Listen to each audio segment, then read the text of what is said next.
Bonjour à toutes et à tous, c'est Arca. Aujourd'hui, on se retrouve dans la troisième partie du cours sur les fonctions circulaires réciproques. Donc aujourd'hui, nous allons nous intéresser à la fonction arcsinus. Rentrons alors dans le vif du sujet. Donc la fonction arcsinus est la fonction notée arcsine de moins 1, 1 dans moins pi sur 2, pi sur 2. Bien sûr, les deux intervalles sont fermés. Donc elle associe à x arcsine de x. Donc par définition, pour tout x de moins 1, 1 fermé, sinus de arcsinus de x est égal à x. Et pour tout x de R, arcsine de sin x est égal à x. Voyons maintenant le nombre dérivé de la fonction arcsinus. Donc, sin de arcsine de x est égal à x. Donc pour tout x de moins 1, 1 ouvert, d sur dx de sin de arcsine de x est égal à 1. Donc arcsine prime de x fois sin prime de arcsine de x est égal à 1. Donc arcsine prime de x fois cos de arcsine de x est égal à 1. C'est-à-dire arcsine prime de x est égal à 1 sur cos de arcsine de x. Or, cos carré de arcsine de x plus sin carré de arcsine de x est égal à 1.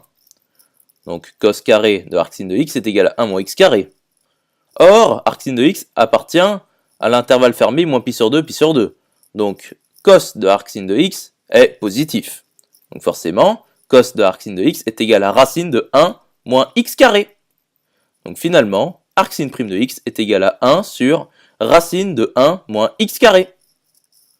Étudions alors les variations de la fonction arcsinus. Donc pour tout x de l'intervalle ouvert moins 1, 1, racine de 1 moins x carré est strictement positif. Donc pour tout x de l'intervalle ouvert moins 1, 1, arcsine prime de x est strictement positif.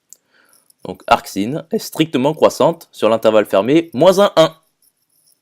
Étudions à présent la convexité de la fonction arcsinus. Donc arcsine seconde de x est égal à moins x sur racine de 1 moins x carré, le tout sur 1 moins x carré. Ce qui est égal à x sur 1 moins x carré fois racine de 1 moins x carré. Donc tout dépend du signe de x. Donc arcsine est convexe sur l'intervalle fermé moins 1, 0 et concave sur l'intervalle fermé 0, 1. Donc i de coordonnées 0, 0 est l'unique point d'inflexion de la courbe représentative d'arcsinus. Donc voici une petite remarque. Donc on sait que arcsinus est négatif sur moins 1, 0 et positif sur 0, 1, car strictement croissante et arcsine de 0 égale 0.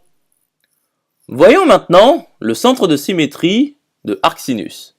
Donc on résout alors arcsine de a moins x est égal à q moins arcsine de a plus x. Donc pour x appartenant à moins 1 moins a, 1 moins a. Bien sûr, cet intervalle est fermé. Donc soit f qui est associé à x, arcsine de a moins x plus arcsine de a plus x. Donc pour tout x de l'intervalle ouvert moins 1 moins a, 1 moins a, f' de x est égal à moins 1 sur racine de 1 moins, entre parenthèses, a moins x carré, plus 1 sur racine de 1 moins, entre parenthèses, a plus x carré. Donc on résout f' de x égale 0. Donc 1 sur racine de 1 moins, entre parenthèses, a moins x carré est égal à 1 sur racine de 1 moins, entre parenthèses, a plus x carré. On résout alors, racine de 1 moins, entre parenthèses, a moins x carré est égal à racine de 1 moins, entre parenthèses, a plus x carré. C'est-à-dire 1 moins, entre parenthèses, a moins x carré est égal à 1 moins, entre parenthèses, a plus x carré. Donc, a moins x le tout au carré est égal à a plus x le tout au carré. Donc a carré moins 2ax plus x carré est égal à a carré plus 2ax plus x carré. Et donc a égale 0. Poursuivons alors l'étude. Donc on peut rapidement vérifier que 0 convient.